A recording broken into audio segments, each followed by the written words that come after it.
दोस्तों, पूरी दुनिया में चर्चा का विषय बना हुआ है और इसकी सबसे बड़ी वजह है भारत के प्रधानमंत्री नरेंद्र मोदी का ये ऐतिहासिक दौरा।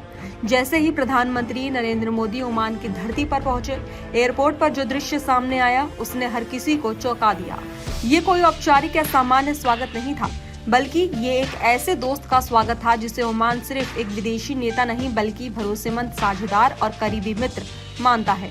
एयरपोर्ट पर ओमान की सेना की मौजूदगी, शाही अंदाज में हुआ सम्मान और सबसे खास बात वंदे मातरम की गूंज, इन सब ने मिलकर पूरी दुनिया को एक मजबूत संदेश दिया कि रिश्ते धर्म से नहीं, विश्वास और साझे हितों से बनते हैं।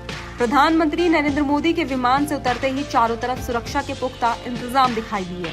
ओमान की सेना पूरी मुस्तैदी के साथ तैनात थी। कहीं सैन्य बैंड देशभक्ति की धुनें बजा रही थी, तो कहीं पारंपरिक पोशाक में कलाकार स्वागत गीत प्रस्तुत कर रहे थे।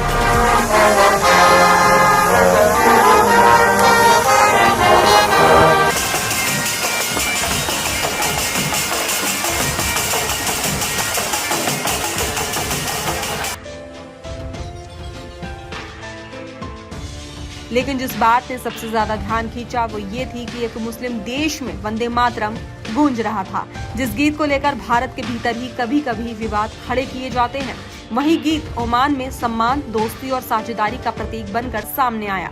इस दृश्य ने ये सोचने पर मजबूर कर दिया है कि क्या देश प्रेम किसी धर्म या मजहब से जुड़ा होता है या ये सिर्फ भावना और सम्मान का विषय है। ओमान के सुल्तान हैतम बिन तारिक अल सईद ने प्रधानमंत्री नरेंद्र मोदी के स्वागत में जिस तरह की गर्मजोशी दिखाई, उससे ये साफ हो गया कि भारत और ओमान के रिश्ते केवल कूटनीतिक दस्तावेजों तक सीमित नहीं है। ये रिश्ते सालों के भरोसे, आपसी सम्मान और कठिन समय में एक दूसरे के साथ खड़े रहने से बने हैं। ओमान उन चुनिंदा मुस्लिम देशों में से है जो भारत और इजराइल दोनों के साथ मजबूत संबंध रखते हैं और आतंकवाद के खिलाफ खुलकर अपना रुख स्पष्ट करते हैं। यही वजह है कि वैश्विक राजनीति में ओमान को एक संतुलित, समझदार और भरोसेमंद देश माना जाता है। बहुत कम लोगों को ये जानकारी है कि ओमान पहला ऐसा खाड़ी देश है जिसके साथ भारत की तीनों सेनाएं, थल सेना, नौसेना और वायुसेना संयुक्त सैन्य अभ्यास करती है। हिंद महासागर क्षेत्र में समुद्री सुरक्षा, व्यापारिक मार्गों की सुरक्षा और आतंकवाद से मुकाबले में भारत और ओमान लंबे समय से साथ मिलकर काम कर रहे हैं। यही कारण है कि पीएम मोदी की यात्रा के दौरान सुरक्षा को सर्वोच्च प्राथमिकता दी गई। ओमान की सेना की मौजूदगी सिर्फ औपचारिकता नहीं थी, बल्कि ये भारत के प्रति गहरे भरोसे और सम्मान का प्रतीक थी।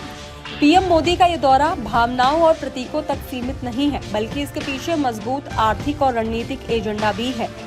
भारत और ओमान के बीच व्यापारिक संबंध लगातार मजबूत हो रहे हैं। भारत ओमान से पेट्रोलियम उत्पाद, यूरिया, पेटकोक, जिप्सम और अन्य जरूरी कच्चा माल आयात करता है। वहीं ओमान भारत से अनाज, चाय, कॉफी, कपड़ा, केमिकल, स्टील और कई अन्य उत्पाद खरीदता है। साल 2024 और 25 में दोनों देशों के बीच द्विपक्षीय व्यापार करीब $5 बिलियन तक पहुंच चुका है और आने वाले सालों में इसे और बढ़ाने की योजना है। तो वहीं इस दौरे का एक बेहद अहम पहलू संभावित फ्री ट्रेड एग्रीमेंट यानी कि मुफ्त व्यापार समझौता है। अगर ये समझौता होता है तो दोनों देशों के बीच कस्टम ड्यूटी या तो काफी कम हो सकती है या फिर पूरी तरह खत्म की जा सकती है।